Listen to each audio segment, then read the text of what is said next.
Je suis encore choquée. Je suis choquée par ça.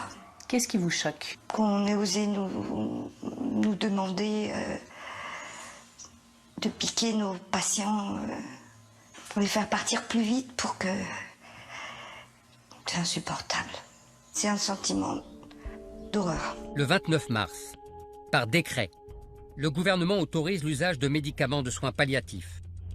Parmi eux, le Rivotril et le Midazolam, habituellement interdits en médecine de ville et dans les EHPAD. À Buzancais, cette décision a été mal vécue par le personnel soignant. C'est un sédatif qui les aide à être apaisés et du coup à décrocher. C'est pour les aider à partir plus vite sans souffrance.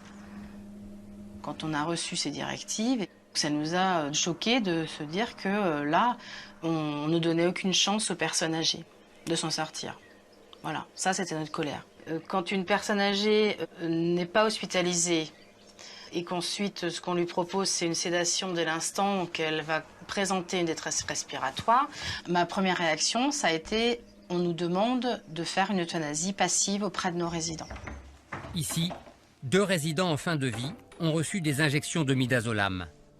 Leurs familles en ont été averties. Mais plutôt que d'abréger leur souffrance, les soignants auraient préféré pouvoir mieux prendre soin des personnes âgées malades. Ailleurs qu'à Buzancais, certains ont très mal vécu cette situation.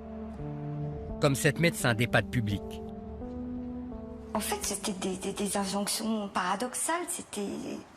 J'ai pas le droit de prescrire quelque chose qui pourrait soigner les personnes si elles étaient atteintes. Par contre, je suis autorisée à les faire partir en douceur, comme ils disent. Puisque le souci, c'était l'asphyxie. Regarder quelqu'un s'étouffer, mourir étouffé, c'est insupportable. On imagine la grande souffrance.